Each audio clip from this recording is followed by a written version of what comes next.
အားလုံးပဲမင်္ဂလာပါခင်ဗျာကျွန်တော်ရဲ့ Ghost Myanmar Horror Channel လေးကနေ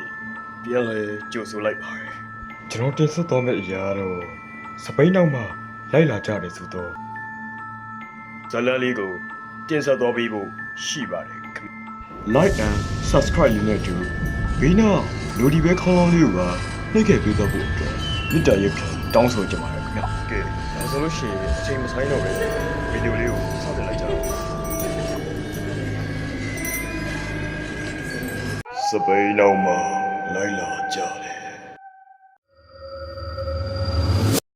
2013ခုနှစ်လောက်ကပါမောင်ကျော်ဆိုတော့သူဟာနေဘက်ဆိုရင်ရာလေးသွားနေ့လယ်ဘက်ဆိုရင်ထတော်ဘက်သို့သွားကညဘက်ဆိုရင်စပိန်လေးတစ်စီးဖြင့်ပြန်လဲလာသည်မှာသူ့၏ညစ်တူကအလုပ်ပင်ဖြစ်ပေသည်ကြီး 毛铺夸我了鬼，旁边业绩都变得比拉的容。 ဟာတကြီးอ่ะအရေးကြီးတယ်ဗျရွာလန်းကိုဖြစ်တယ်လေကားလန်းလေးကြားပါလေအမဗျလူတက်ပြီးတော့အလောင်းကြီးဒီတိုင်းထားလာခဲ့ကြတယ်ဗျအမအလောင်းနှလောင်းဗျ 哎，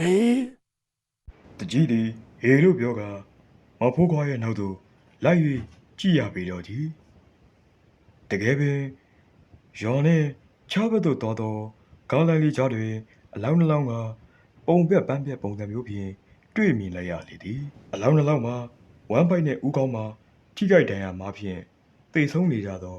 ပုံစံများဖြစ်ပေသည်ထိုလောင်းနှလောင်းမှာတစ်ဖက်ရာနေရသောထူးစော်နှင့်မောင်စော်ဆိုသောညီကိုနှစ်ယောက်၏အလောင်းပင်ဖြစ်ပေတော့သည် 给，要得住，地老年，要地路边对路面不贵，说那天地贵，地路比毛病，老是吵架夸。 တကြီးသည်ထို့သူပြောကရော်တဲ့သို့ပြန်၍ဝင်လာလေတော့သည်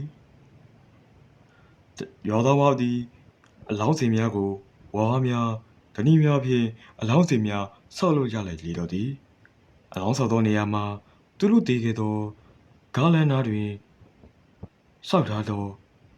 နေရာဖြစ်သည်ထိုအကြောင်းများကိုမောင်ကျော်ကတခြားရွာရောက်နေသောကြောင့်မတိလိုက်ရဲ့ပါ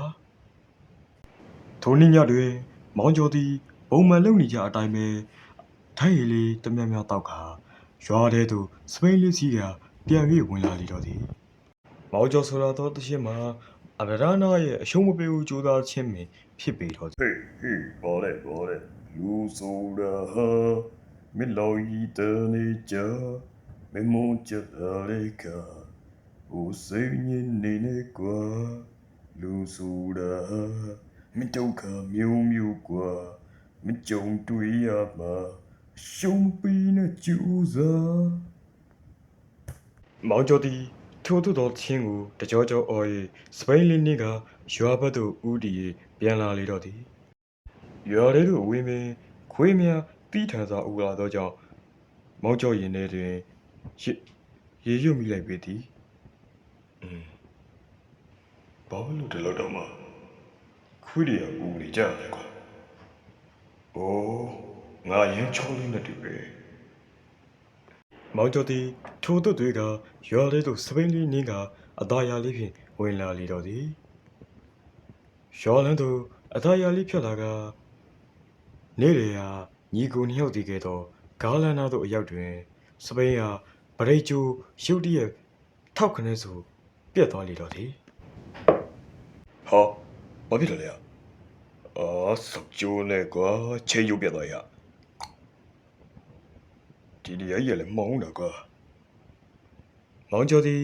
နေလေရာညီကိုနှစ်ယောက်တည်ထားသည်ကိုမတည်သောကြောင့်သာဤနေရာကိုမကြောက်မလန့်ပင်ခဏတောင်နေရဲနေခြင်းဖြစ်ပါသည် ။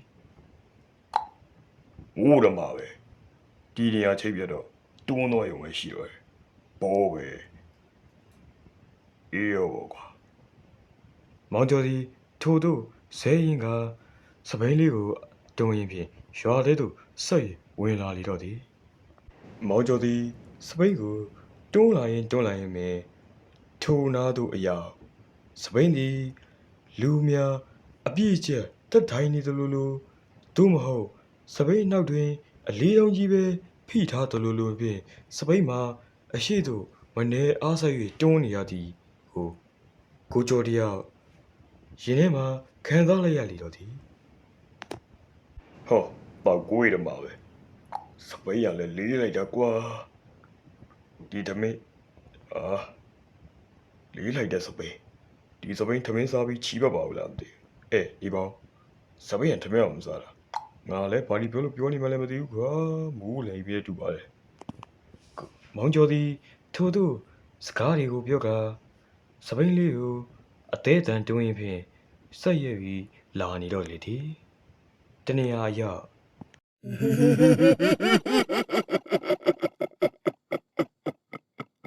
မောင်ကျော်သည်ထိုးသွတ်သောရေတံမျိုးကိုကြားလိုက်ရသဖြင့်ကျောနောက်တစ်ချမ်းသည်စိတ်ငနေနေအေးတော်လေတော့သည် ဟာဘယ်ဒီချိန်ဘဲကောက်ရည်နေလဲ မောင်ကျော်သည်ထိုးသွတ်ပြောကာရေတံကြားရသောတပ်ပင်နောက်တစ်ခုသို့စပိန်လေးတွန်းကာသွားရည်ကြည့်မိဟန်ဖြင့်သွားလေတော့သည်ရေတံကြားရသောတပ်ပင်အနောက်သို့အရောက်အောင်မလေးဗျတပ်ပင်အနောက်မှာရုပ်ပြက်ဆင်းပြက်ဖြင့်ထိုင်နေကြသောလူနှစ်ယောက်ကိုမောင်ကျော်တွေ့မြင်လိုက်ရလေတော့သည်ဒိုချိန်တွင်လာပြညဖြစ်သောအခါသမယမှုလာရောက်၏အလင်းအောင်ဖြင့်ဒုံကြီးကိုနှစ်ယောက်ရဲ့မျက်နှာစိုးကြီးတွေကိုမြင်တွေ့ရရသဖြင့်ထအော်ခြင်းပင်ဖြစ်ပေတော့လေဒိုသည်နှကောင်သည်မောင်ကျော်ဘက်သို့လှည့်၍ကြည်လာလေတော့သည်သူတို့နှစ်ယောက်လှည့်ကြည့်လာပုံမှာခေါင်းကြီးသာလဲလာပြီးခန္ဓာကိုယ်ကလဲမလာသေးပုံစံဖြင့်ကြောက်မက်ဖွယ်ရာပုံစံဖြင့်မောင်ကျော်အားလှည့်ကြည့်ခြင်းပင်ဖြစ်ပေတော့သည်မောင်ကျော်သည်ထို့သို့သောကြောက်မက်ဖွယ်ရာအရန်ကောင်းလာသောပုံစံမျိုးတွေကိုမြင်တွေ့လိုက်ရသဖြင့်ပစိုးမနိုင်ဘဝမနိုင်ဖြင့်စပိန်တီသို့အမြန်ပြေးရလေတော့သည်မောင်ကျော်သည်စပိန်နာသို့အရောက်စပိန်မော်သို့တက်ခွာကာစပိန်ကိုအမြန်နေပြေးလာလေတော့သည်သူနောက်တွင်တော့ဟိုတရဲ့နှကောင်ကအနောက်ကနေပြေးလိုက်လာသည်ကိုမြင်တွေ့လိုက်ရသဖြင့်စပိန်ကိုမနာရဲပဲအသေးပြေးရလေတော့သည်ငိုမတရဲ့နှကောင်ငိုမတရဲ့နှကောင်လိုက်လာတော့ဝဲဟာပြေးမမောင်ကျော်သည်စပိန်သို့အတကုံနီးပြေးလာတော့လေစပိန်မှာလိုရာခရီးသို့မရောက်ပဲဒီနေရာတွင်ပဲတဝဲလေဖြစ်နေသည်ကိုမောင်ကျော်တယောက်ခံစားမိနေလို့သည်ထိုအခါတွင်မောင်ကျော်သည်နင်းလာသောစပိန်အားဖြင့်နင်းလာသောကြောင့်စပိန်မှာဂွေလဲထော်ဟောကမောင်ကျော်သည်3ပေလောက်ထိကိုလေပေါ်ထိလွှတ်ထော်သွားလေတော့သည်မောင်ကျော်လေပေါ်မှပြုတ်ကြပြီးတည်းမနာနိုင်ပဲနဲ့ခြေထောက်ကိုတုံးကထက်၍ပြေးရပြန်လေတော့သည်